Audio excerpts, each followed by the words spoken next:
할렐루야. 예수 그리스도 이름으로 하나님 말씀 함께 나누시도록 하겠습니다. 이 시간 같이 은혜 나누실 말씀 사무엘상 16장 1절에서 13절까지 말씀이 되겠습니다. 사무엘상 16장 1절에서 13절까지 말씀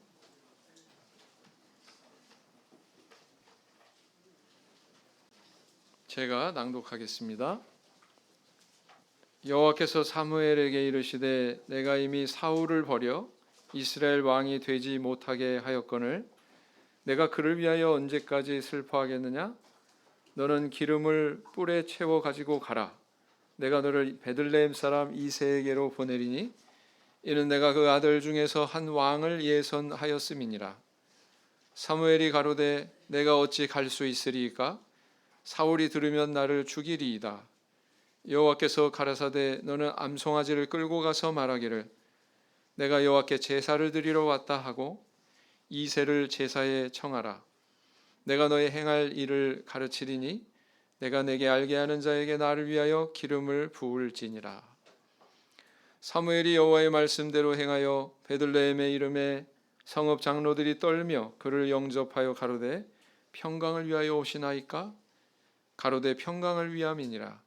내가 여호와께 제사하러 왔으니 스스로 성결케 하고 와서 나와 함께 제사하자 하고 이새와 그 아들들을 성결케 하고 제사에 청하니라. 그들이 오매 사무엘이 엘리압을 보고 마음에 이르기를 여호와의 기름 부으실 자가 과연 그 앞에 있도다 하였더니 여호와께서 사무엘에게 이르시되 그 용모와 신장을 보지 말라. 내가 이미 그를 버렸노라. 나의 보는 것은 사람과 같지 아니하니 사람은 외모를 보거니와 나 여호와는 중심을 보느니라. 이새가 아미나답을 불러 사무엘의 앞을 지나게 하매 사무엘이 가로되 이도 여호와께서 택하지 아니하셨느니라. 이새가 산마로 지나게 하매 사무엘이 가로되 이도 여호와께서 택하지 아니하셨느니라. 이새가 그 아들 일곱으로 다 사무엘 앞을 지나게 하나 사무엘이 이새에게 이르되 여호와께서 이들을 택하지 아니하셨느니라 하고 또 이새에게 이르되 내 아들들이 다 여기 있느냐? 이새가 가로되 아직 말째가 남았는데 그가 양을 지키나이다. 사무엘이 이새에게 이르되 보내어 그를 데려오라. 그가 여기 오기까지는 우리가 식사 자리에 앉지 아니하겠노라. 이에 보내어 그를 데려오매 그의 빛이 붉고 눈이 빼어나고 얼굴이 아름답더라. 여호와께서 가라사대 이가 그니 일어나 기름을 부으라. 사무엘이 기름불을 취하여 그 형제 중에서 그에게 부었더니 이날 이후로 다윗이 여호와의 신에게 크게 감동되니라. 사무엘이 떠나서 라마로 가니라.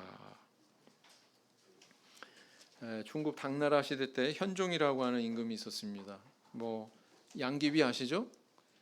양귀비와의 그런 스캔들로 정사를 망친 그런 임금이다 이렇게 보편적으로 알려져 있지만 이 사람이 임금이 된 초기에는 대단히 나라를 잘 다스리는 그런 명군으로 또 알려져 있습니다. 그런데 그가 이렇게 명군으로 자리하기까지 그 배경에는 한 충신이 있었다고 그래요. 그 충신의 이름이 뭐였냐면 한휴라고 하는 그런 인물이었습니다. 이 한휴라고 하는 신하는 비록 현종이 임금이라고 하지만 만약에 잘못한 것이 발견이 되면 그냥 직언을 서슴지 않았다고 그래요. 그래서 하도 이렇게 직언을 하니까 임금인 현종이 오히려 신하인 한휴를 두려워할 정도였다고 합니다. 간혹 궁에서 이제 임금이 이렇게 연회를 베풀잖아요. 그러면 이게 도가 지나쳐가지고 향락이 좀 이렇게 너무 과하게 이렇게 진행이 되면 갑자기 임금이 긴장을 한답니다. 혹시 한휴가 이걸 알게 되는 거 아니야? 그러면서 긴장을 했다고 그래요. 그러면 그런 다음 날은 여지없이 이 한휴라고 하는 신하로부터 상소문이 올라왔다고 합니다. 그러니까 이렇게 되다 보니까 이 현종이라는 임금이 스트레스 때문에 살이 빠지기까지 했다고 그래요. 점점 여위어가는 그런 임금을 보다 못한 신하들이 하루는 폐하 이 안유 때문에 날로 이렇게 수척해 가시니 이제 그를 물리치심이 합당한 줄 아래요. 이렇게 이제 상소를 했거든요. 그랬더니 이 현종이 이렇게 대답했답니다. 그대들 말도 옳소만 내가 이렇게 여의는 동안 나라와 백성들이 이렇게 살찌워져 가니 그게 더 좋은 것 아니겠소? 이렇게 얘기했더랍니다. 이렇게 말하기 쉽지 않죠. 예. 참 임금이 임금다운 마음가짐을 가지고 있었구나라는 것을 반영하는 그런 말이죠. 예, 이렇게 사람은 자기 자리에 맞는 마음을 가져야 됩니다. 왕은 왕으로서의 그런 마음을 가져야 되고요. 또 신하는 신하로서의 마음을 가져야 되고, 부모면은 자녀에 대해서 부모로서의 마음을 가져야 되는 거고, 자녀들은 또 부모에 대해서 자녀로서의 마음을 가져야 되지 않습니까? 정치가는 또 정치가로서 잘 이 나라를 이끌어 가야 되겠다, 다스려야 되겠다 하는 그런 마음을 가져야 되는 게 당연한 거고요. 자, 이렇게 모든 사람들이 자기 자리에 합당한 그런 마음가짐을 살 때 우리가 사는 세상이 참 조화롭고 질서가 있고 평화가 깃들이게 된다라는 것입니다. 사람의 이런 외모를 주장하는 것은 우리 안에 있는 유전자라고 그러죠. 그 유전자 안에 있는 그 설계대로 유전자 지도라고 하는 게 있어서 그 설계대로 코는 요런 모양, 귀는 요런 모양, 입은 요런 모양. 그래서 이제 그 유전자가 이제 부모로부터 계속 이렇게 물려받게 되니까 담는 거거든요. 그래서 그런 것처럼 우리의 영혼 안에 어떻게 보면 우리 인생을 이끌어가는 유전자가 또 있다 이렇게 볼 수가 있습니다. 그게 뭐냐면 우리 마음이다라는 거예요. 우리 마음. 우리의 마음속 안에 담겨 있는 대로 우리 말하기도 하고 행동하기도 하고 무엇을 추구하기도 하고 욕망을 품기도 하고 그러지 않습니까? 그래서 그런 것들이 우리 인생을 엮어가는 거예요. 그래서 사실은 우리 마음이 어떤 모습이냐에 의해서 우리 인생이 엮어져 간다. 또 우리의 역사도 인간의 역사도 엮어져 간다. 이렇게 볼 수 있는 거거든요. 그래서 이 마음이라고 하는 게 굉장히 중요하다라는 것을 알 수가 있습니다. 마음을 누가 지으셨어요? 하나님이 지으셨어요. 찾아보겠습니다. 시편 33편 15절. 시편 33편 15절.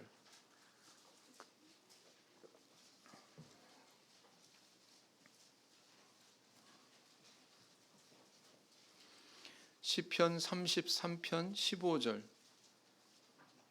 같이 읽겠습니다. 시작. 저는 일반의 마음을 지으시며 저희 모든 행사를 감찰하시는 자로다 그랬어요.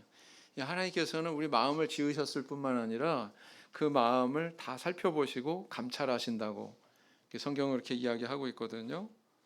그래서 하나님께서 그렇게 마음을 우리에게 지으셨기 때문에 하나님도 마음이 있으실까요? 없으실까요? 하나님의 마음이 있을까요? 없을까요? 역시 있죠. 그래서 인간에 대해서 하나님께서 당신의 마음을 나타내시고 또 인간과 교제하시고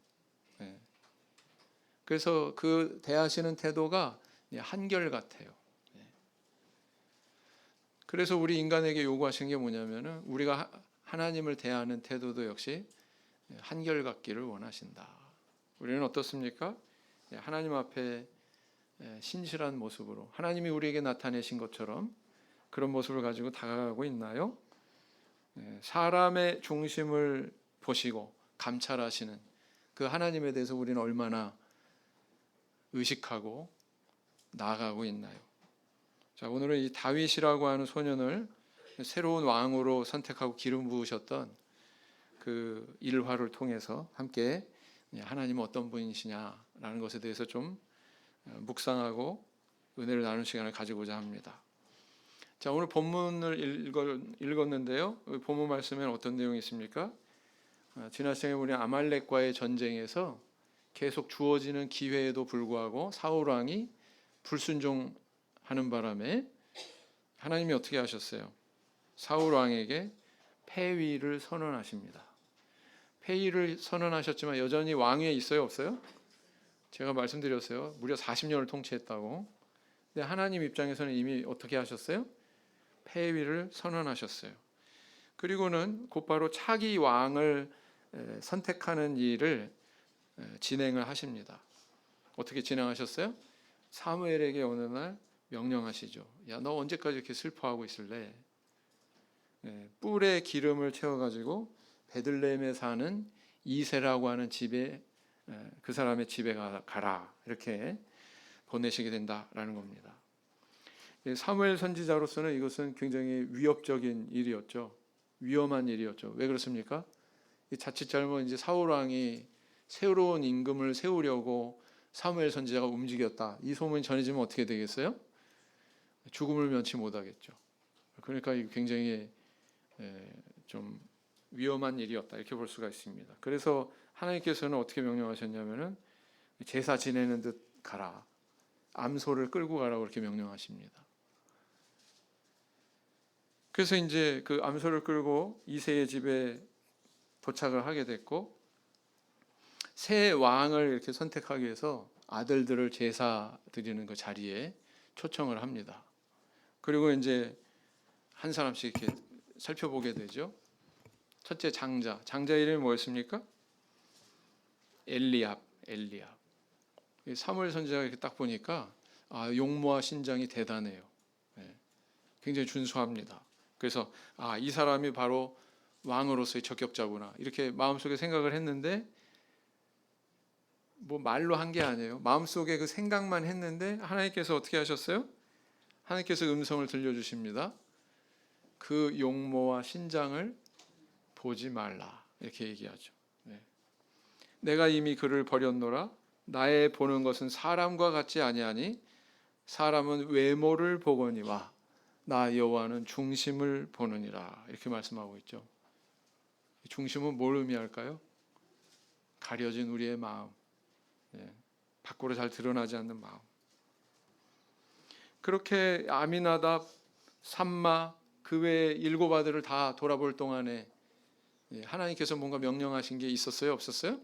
없었습니다. 그리고서는 이제 그 사무엘 선지자가 이새에게 다른 아들이 없냐고 이렇게 묻죠. 그랬더니 아직 뭐 말째 아들이 남아 있긴 합니다. 제가 양치는 일을 그렇게 시켰거든요. 그 다윗을 불러들이게 됩니다. 그러자 하나님께서 그가 바로 적격자라고 이렇게 이야기하시면서 기름을 부으라고 명령하시고 있죠. 자, 이 우리 본문의 기록에서 우리는 하나님이 사람을 선택하시는 시기에 대해서, 또 하나님께서 어떤 사람을 선택하는 기준에 대해서, 그리고 또 그렇게 세워진 이후에 오늘 본문에 나와 있지 않지만 그를 어떻게 다루시는지, 이런 것에 대해서 우리는 관심을 모으게 됩니다. 이 하나님이 다윗을 선택하신 이 과정을 통해서 우리에게 주시는 하나님의 모습은 어떻게 비춰지고 있습니까? 첫째는 뭐냐면, 하나님은 이렇게 미리 아시고 준비하시는구나 라는 걸 알 수가 있습니다. 미리 아시기 때문에 이렇게 준비하시는구나. 16장 1절을 보세요. 다시 본문 말씀 돌아가셔서 보시면, 여호와께서 사무엘에게 이르시되 내가 이미 사울을 버려 이스라엘 왕이 되지 못하게 하였거늘 내가 그를 위하여 언제까지 슬퍼하겠느냐? 너는 기름을 뿔에 채워 가지고 가라. 내가 너를 베들레헴 사람 이새에게로 보내리니 이는 내가 그 아들 중에서 한 왕을 예선하였음이니라 그랬어요. 예선하였다. 자, 이 왕을 뽑는 일은 사울 때도 그랬지만 2번째 왕을 세우는 일에도 누가 주도적으로 개입하고 계세요? 하나님께서 주도적으로 개입하고 계세요. 그리고 예선이라고 하는 단어가 등장합니다. 예선, 미리 선택했다, 미리 뽑았다, 이런 뜻 아닙니까? 하나님은 새로운 왕을 선택하시는 이 일을 뭐 사울 왕이 폐위될 때까지 기다렸다가 완료가 되면 그 다음에 뽑고, 그래야 평안하고 뭐 시비가 없을 테니, 그렇지 않으셨다는 거예요. 미리 내다보시고 미리 이렇게 예비하신 것을 우리 보게 되지요. 엘리야 선지자가 갈멜산에서 바알 선지자들 그리고 아스다로 선지자들 850인하고 대결을 벌입니다. 그리고는 이제 그 대결에서 승리했지만 가만 보니까 변한 건 아무것도 없죠. 어떻게 안 변했습니까? 백성들은 여전히 뭐 우상 숭배하고 있고, 이세벨이라고 하는 황후는 뭐예요? 너 죽이겠다고 이렇게 협박하고 있고. 그래서 엘리야 선지자가 어떻게 해요? 도망가죠. 변한 게 아무것도 없어요. 그러면 이제 나중에 하나님 앞에 뭐라고 이야기하냐면은 이제 나만 남았습니다. 내가 여호와를 위해서 내가 열심히 특심하오니 그러면서 이제 나만 남았습니다. 이렇게 얘기한다고요. 엘리야의 이런 호소에 대해서 하나님께서 뭐라고 말씀하셨어요? 열왕기상 19장 18절을 보시겠습니다. 열왕기상 19장 18절.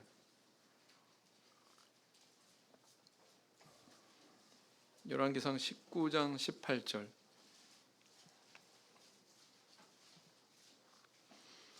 열왕기상 19장 18절.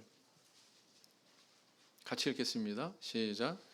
그러나 내가 이스라엘 가운데 7천인을 남기리니 다 무릎을 바알에게 꿇지 아니하고 다 그 입을 바알에게 맞추지 아니한 자니라 그랬어요. 지금 엘리야 선지자 눈앞에는 그 7천이 보였어요? 안 보였어요? 안 보였어요. 근데 어디서 어떻게 준비하셨는지 하나님께서 이렇게 7천이나 되는 어마어마한 숫자잖아요.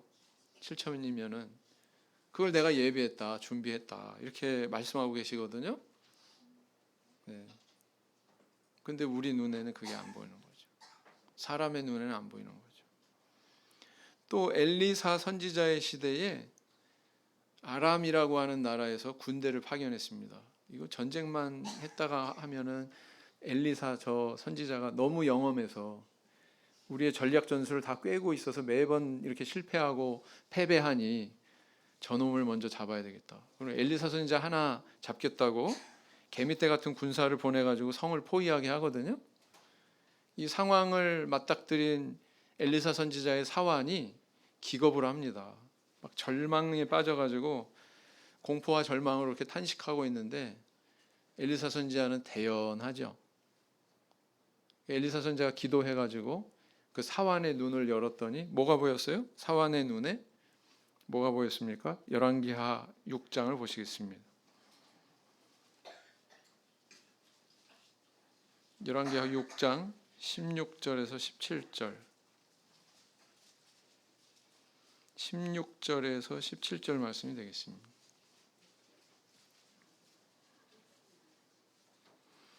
(6장) 16절에서 17절 같이 읽겠습니다. 시작. 대답하되 두려워 말라.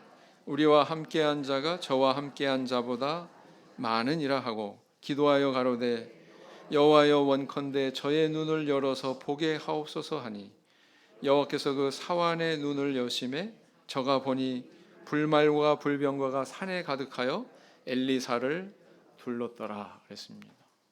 자, 이처럼 하나님은 엘리야 선지자는 보지도 못했던 7천에 대해서 이렇게 예비하시고요.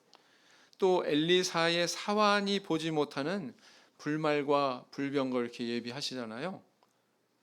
그죠? 우리가 보지 못하는 순간에 하나님께서는 이렇게 미래를 내다보시고 이렇게 준비하는 모습이 있구나라는 걸 알 수 있습니까? 없습니까? 네. 그래서 하나님을 가까이 하면 그런 눈이 열려요.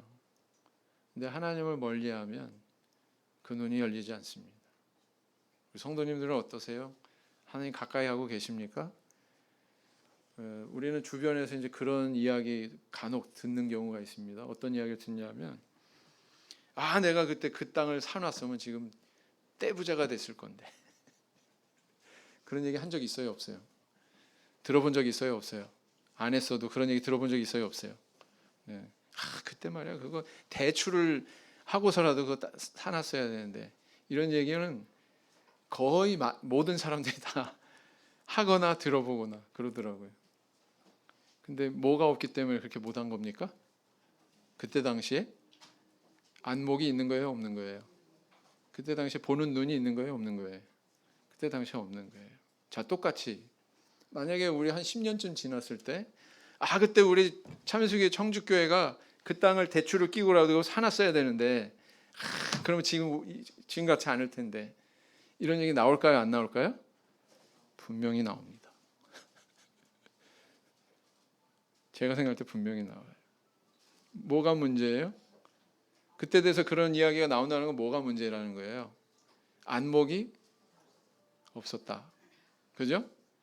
안목이 있었어도 그것을 결행할 수 있는 또 용기가 없을 수도 있고, 중요한 첫보는 뭐냐면, 첫걸음은 뭐냐면은 안목입니다. 그죠? 그러려면은 어떻게 해야 돼요? 이게 미래가 풀리려면 지금은 내가 뾰족하게 우리 교회가 재정이 없고 여건이 안 되더라도 안목을 키우기 위한 노력은 지속해야 될까요? 안 해야 될까요? 지속해야 돼요. 그래서 기회가 찾아왔을 때 그것을 덥석 잡을 수 있는 그런 안목을 지금부터 키워야 됩니다. 둘러보는 게 굉장히 중요해요. 그래서 우리 그런 경우도 있잖아요. 내가 그때 그 형제, 그 자매 중매 들어왔을 때 술하겠으면 내가 지금 꽃밭을 걷고 있을 텐데, 그런 일 있어요, 없어요? 그 형제가 그렇게 잘 될 줄 알았나? 그 자매가 또 그렇게 훌륭하게 성장할 줄 알았나? 그렇죠? 그런 얘기 하는 경우 있어요, 더러. 밖으로는 표현 안 해도 그런 마음 들 때가 있어요. 있어요, 없어요? 뭐가 문제예요? 보는 눈이 없어서. 보는 눈이 없어서. 그래서 보는 눈이 이렇게 중요한 거예요. 가치를 보는 자만이 미래를 열 수 있고 또 준비하는 실천력이 동원이 될 수가 있다라는 것입니다. 그래서요, 이 가치를 볼 줄 아는 눈, 이거 구비하는 게 굉장히 우리에게 절실한 겁니다. 그것이 물질적인 것이든 영적인 것이든 어떤 것이든. 다이아몬드로 말할 것 같으면 어때요? 부피도 굉장히 작고 무게도 별로 안 나가죠? 근데 다이아몬드의 가치는 어마어마하잖아요. 그죠? 다이아몬드 세공 기술이 제일 발달한 나라가 어딘지 아십니까? 이스라엘입니다. 왜냐하면 이 사람들은 역사 속에서 우여곡절이 많기 때문에 자기 재산을 가장 작은 부피로 축소시켜 가지고 옮길 수 있는 걸 고민했거든요. 그게 바로 뭐냐면 이 다이아몬드거든요. 그래서 이거 세공 기술이 제일 발달한 나라가 이스라엘입니다. 그래서 이게 어마어마한 가치를 가지고 있잖아요. 부피로, 질량으로, 무게로 따질 수가 없는 그런 가치잖아요.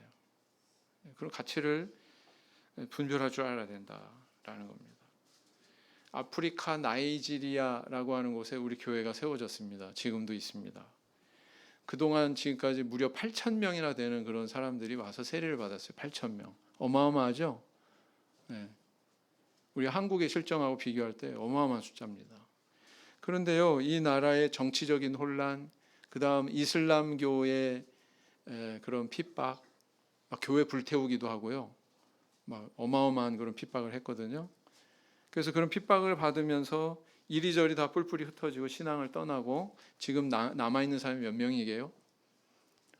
지금 남아있는 사람이 200명에 불과하답니다. 200명. 자, 성공입니까? 실패입니까? 성도님들의 눈으로 볼 때.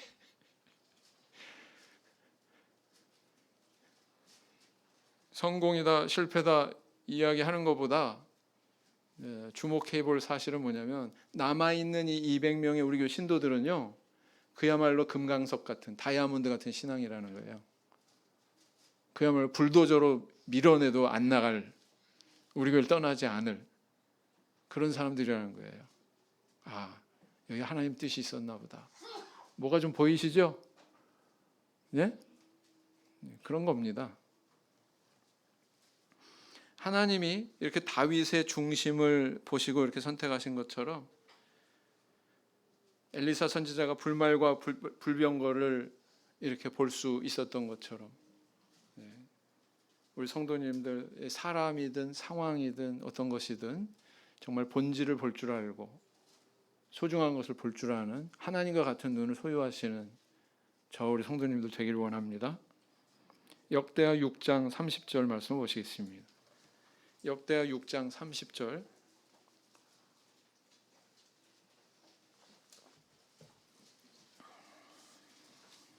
역대하 6장 30절 말씀.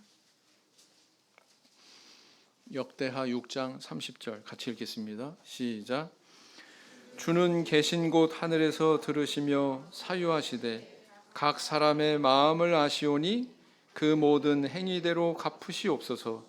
주만 홀로 인생의 마음을 아심이니이다 그랬어요. 자, 또 우리 하나님은 어떤 분이라는 걸 알 수 있어요? 우리 하나님께서는 사람의 외모가 아니라 중심을 보시는 분이구나 라는 것을 알 수가 있습니다. 다시 본문 말씀으로 돌아가셔서 7절을 보시면 사무엘상 16장 7절 제가 읽겠습니다. 여호와께서 사무엘에게 이르시되 그 용모와 신장을 보지 말라. 내가 이미 그를 버렸노라. 나의 보는 것은 사람과 같지 아니하니 사람은 외모를 보거니와 나 여호와는 중심을 보느니라 그랬어요. 자, 사무엘 선지자는 맨 처음에 엘리압을 보고 마음이 끌렸어요. 끌린 원인이 뭐냐면은 눈에 보이는 그의 용모와 신장이 준수했기 때문입니다. 아무리 하나님과 이렇게 직접 대화하는 영험한 선지자 사무엘일지라도 하나님과 비교할 때 하나님의 보시는 눈과 그가 보는 눈이 이렇게 괴리되어 있었구나, 다르구나라는 거 알 수 있어요, 없어요? 네.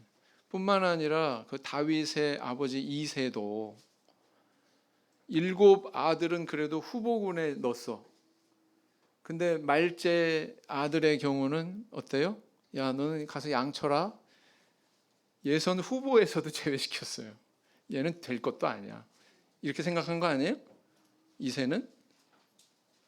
이렇게 사무엘을 봐도 그렇고 이새를 봐도 그렇고 하나님께서 보시고 선택하는 그 기준하고는 이렇게 차이가 있을 수 있구나, 이렇게 괴리될 수 있구나 라는 것을 우리는 보게 되죠. 우리도 사실은 그런 체험들이 있습니다, 살아가면서. 여러분들 그런 경험 하셨을 거예요. 전도할 때 와, 저 사람 보니까 너무 착해, 저 사람 보니까 너무 신실해, 저런 사람이 예수 믿지 않으면 누가 믿겠어? 저 사람은 꼭 예수 믿을 사람이야. 열심히 전도하는데 전도가 되든가요? 전도가 안 돼. 안 받아들여. 근데 뭐 저런 이상한 사람이 다 있어. 저 사람이 예수 믿을 만한 사람이 못 돼. 저 사람이 교회 오면 내 손에 장을 지진다 했던 사람이 어느 날 복음을 받아들이고 교회에 와요. 하나님을 믿고 하나님의 백성이 되는 그런 예 보신 적 있어요, 없어요? 있죠? 그렇습니다. 그러니까 우리가 생각하는 것과 하나님이 생각하는 게 이렇게 다르구나. 또 더 깊이 들여다보면 하나님이 보시는 눈과 인간이 보는 눈은 이렇게 다르구나 라는 것을 반증하는 그런 사례거든요.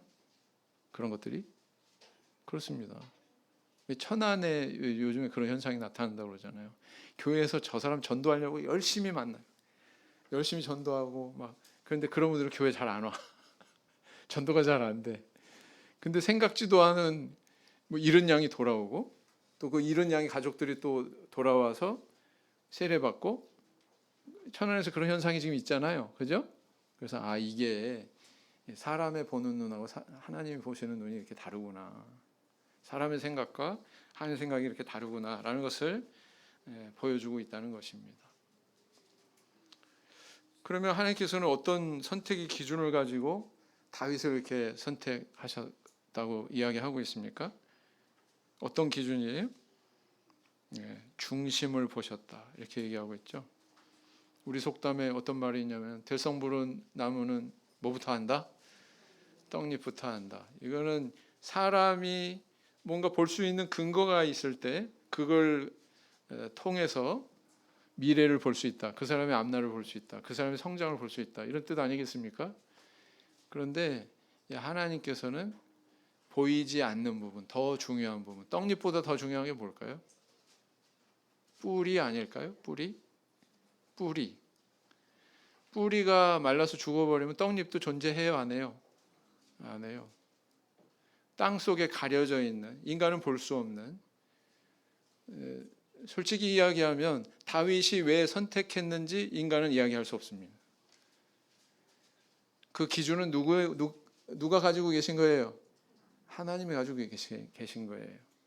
에서와 야곱이 나중에 이렇게 태어났는데 왜 에서는 미워하고 야곱은 이뻐하셨어요? 왜 야곱을 하나님의 약속을 잇는 그런 백성으로, 택한 백성으로 삼으셨어요? 이렇게 질문한다면 성경은 뭐라고 대답하고 있냐면 그건 하나님 마음이야. 하나님의 선택이야. 하나님의 보는 눈이 더 정확하고 하나님께서 그 정확히 보시는 눈에 의해서 선택했기 때문이야. 이렇게밖에 얘기할 수밖에 없거든요. 이렇게 다르다. 하나님이 보시는 눈하고 인간의 눈은 이렇게 다르다라는 것을 우리는 받아들여야 된다라는 것입니다. 때로는 이 하나님의 말씀을 이해를 초월해서 그냥 받아들여야만 되는 그런 경우가 있죠. 이런 경우다. 이렇게 볼 수가 있습니다. 이렇게 그 하나님 마음에 합당한 뿌리를 가진 그 마음을 가졌던 그 다윗이 나중에 자기의 가려져 있는 자기의 내면 세계를 드러내는 그런 순간이 있죠. 사무엘하 7장 18절을 보겠습니다. 사무엘하 7장 18절.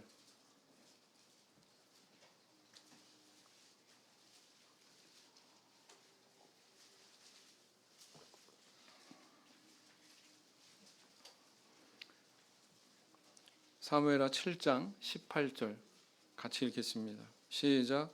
다윗 왕이 여호와 앞에 들어가 앉아서 가로되 주 여호와여 나는 누구오며 내 집은 무엇이간데 나로 이에 이르게 하셨나이까. 네. 다윗이 이렇게 임금이 되는데 임금이 된 후에도 이 마음을 하나님 앞에서 잃지 않았어요. 네. 그가 이제 왕으로 취임해서 언약궤가 들어올 때 다윗 왕이 어떻게 행동합니까? 그러면서 어깨에 힘주고 높이 세워놓은 단 위에 올려놓은 의자에 앉아가지고 백성들 쳐다보면서 어떤 위엄을 나타내고 그러지 않았죠? 백성들 앞에 서기보다 그냥 하나님 앞에 섰습니다.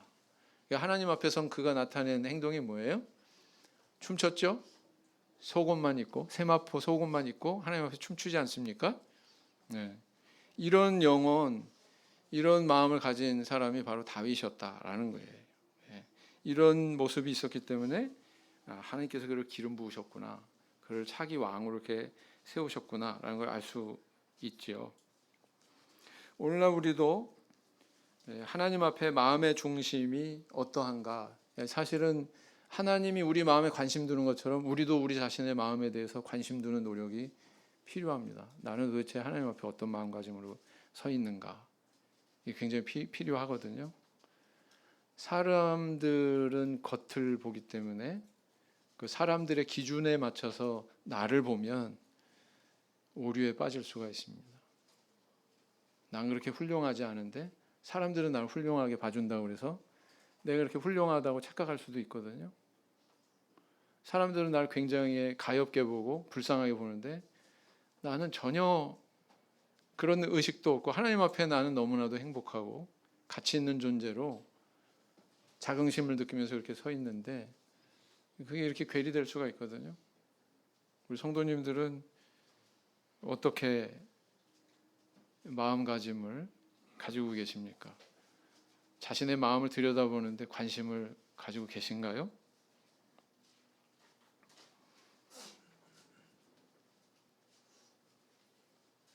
잠언 24장 12절 말씀 보시겠습니다.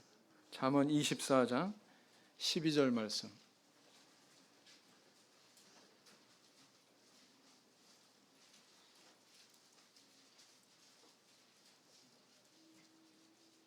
잠언 24장 12절 말씀 같이 읽겠습니다. 시작.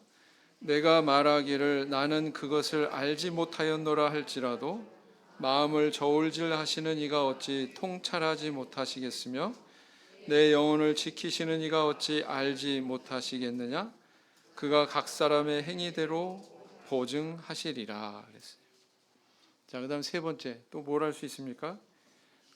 하나님께서는 이렇게 택하신 사람을 연단하시는구나, 기름 부어서 세울 뿐만 아니라 연단하시는구나 라는 것을 알 수가 있습니다.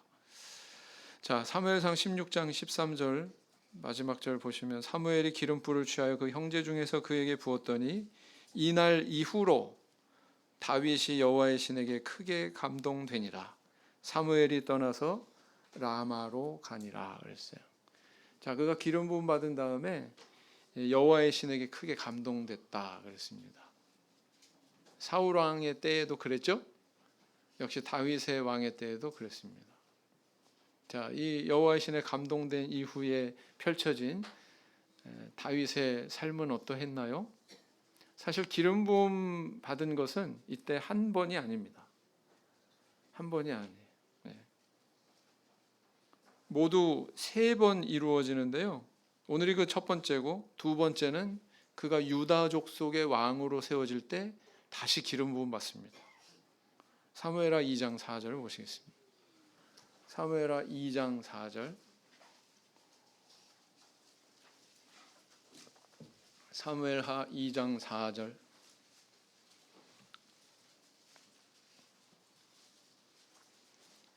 같이 읽겠습니다. 시작. 유다 사람들이 와서 거기서 다윗에게 기름을 부어 유다 족속의 왕을 삼았더라.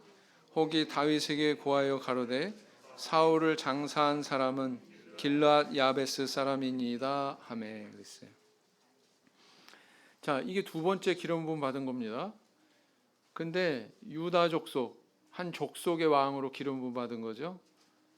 나중에 이제 전 이스라엘을 통치하는 왕으로 기름 부음 받게 되는데, 그게 이제 3번째 기름 부음 받는 거예요. 그게 언제 이루어지냐면은 사무엘하 5장 3절을 보시겠습니다. 사무엘하 5장 3절.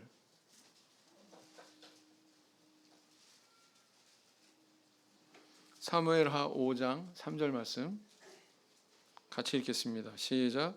이에 이스라엘 모든 장로가 헤브론에 이르러 왕에게 나아오매 다윗 왕이 헤브론에서 여호와 앞에서 저희와 언약을 세우매 저희가 다윗에게 기름을 부어 이스라엘 왕을 삼으니라. 명실공히 이때야말로 왕이 된 거예요. 실제적인. 이렇게 되기까지 무려 7년 6개월이라고 하는 세월이 흘러야만 됐습니다. 근데 하나님께서는 이미 훨씬 이전에 7년 6개월 전에 사무엘 선지자를 통해서 이새의 집에 가게 하시고 그를 통해서 기름불을 취해가지고 기름을 붓게 하신 거죠. 네? 그러면 그 기간은 무슨 의미가 있나? 이런 질문을 하셔야죠. 그 기간은 무슨 의미가 있었을까요? 그가 전 이스라엘의 통치자로 왕으로 그렇게 세워지기까지 사실은 정말 파란만장한 시간을 보냅니다. 경랑의 세월을 보냅니다. 때로는 배신받기도 하고, 때로는 도망해야 되고, 때로는 블레셋 땅에 망명하기도 하고. 블레셋은 원수 나라였잖아요. 근데 자기가 사울 왕한테 죽을까봐 두려워서 망명하기도 한다고요. 사울 왕을 죽일 수 있는 2번의 절호의 기회도 그냥 지나쳐버리고 별의별 일을 다 겪죠. 네.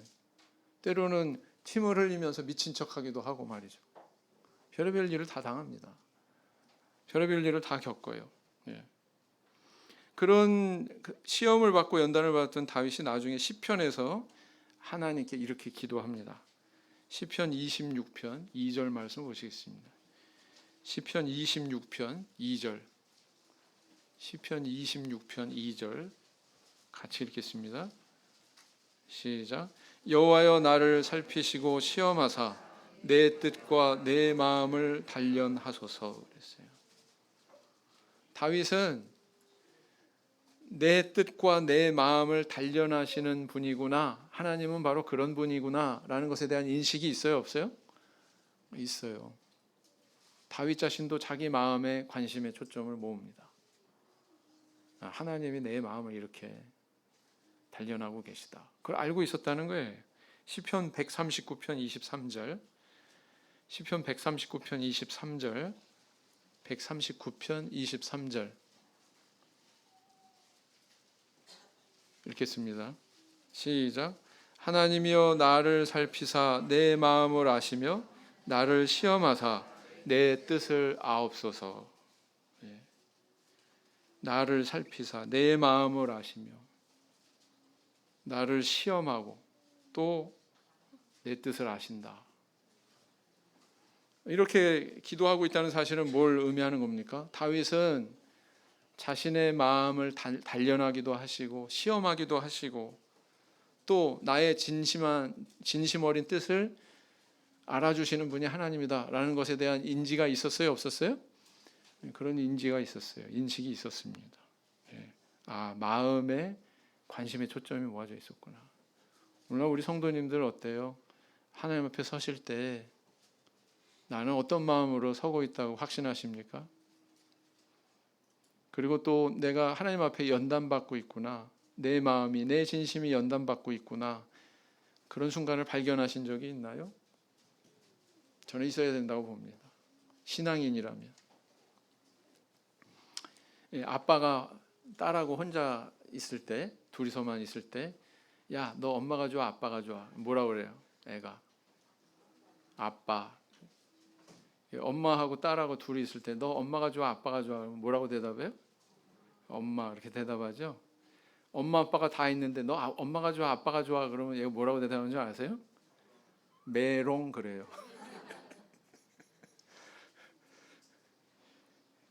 엄마 아빠 마음을 아는 거예요, 모르는 거예요? 얘가 알아요. 또 내가 어떻게 대답해야 되는 것도 알아요, 몰라요? 알아요. 우리 성도님들 하나님의 마음 아십니까? 하나님의 마음을 알아야 또 내 마음도 알 수 있습니다. 내 마음을 정확하게 알려면 하나님의 눈으로 나를 볼 줄 알아야 됩니다. 그런 눈이 있으신지요? 그런 눈을 구비하는 저 우리 성도님들 되길 원합니다. 어느 날 할아버지와 손자가 도끼자루를 만들겠다고 나무를 찍으러 산에 올라갔습니다. 막 등산을 시작할 때 그 시작되는 산기슭에 참나무가 아주 곱게 자란 게 이렇게 눈에 띄었어요. 손자가 할아버지한테 묻습니다. 저거 찍을까요? 할아버지가 아니야, 저건 안 돼. 금방 부러져. 그러고 이제 산 중턱까지 갔더니 또 참나무가 보이더래요.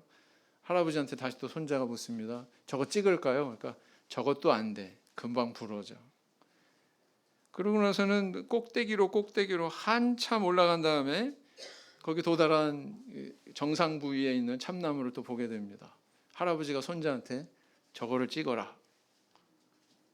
손자가 그걸 찍으면서 질문을 합니다. 이런 참나무는 저 밑에도 있었는데 왜 꼭 여기까지 와서 이거 찍어야 돼요? 할아버지가 하는 말이 비바람을 많이 맞은 나무가 아니면 튼튼한 도끼자루가 될 수 없다. 이렇게 대답을 하더랍니다. 도끼자루도 하물며 이런데 우리 성도님들 하나님 앞에 다 기름 부음 받으셨죠? 성령 받으셨죠? 왜 우리 백성으로 이렇게 하나님 백성으로 우리를 이렇게 기름 부어서 삼아 주셨을까요? 다 다윗을 겨냥한 우리 하나님의 뜻이 있었던 것처럼 우리 성도님들을 향한 하나님의 뜻이 있기 때문에 그런 겁니다. 그 뜻이 뭘까요? 거기에 대한 해답은 하나님의 눈으로 우리 성도님들 스스로가 찾아가야 됩니다. 그리고 그 뜻에 합당하게 우리가 살아가는 것, 이것이 우리 하나님 앞에서 보석같이 반짝반짝 빛나는 그런 인생이 되는 거거든요. 다윗을 그 중심을 보시고 기름 부어서 이렇게 왕으로 세우셨던 그 하나님의 은혜, 그 동일한 은혜를 입은 우리 성도님들 다윗과 같은 순전한 신앙의 길을 걸어가시는 저와 우리 성도님들 되기를 예수님 이름으로 기원드립니다. 묵상기도 하시겠습니다.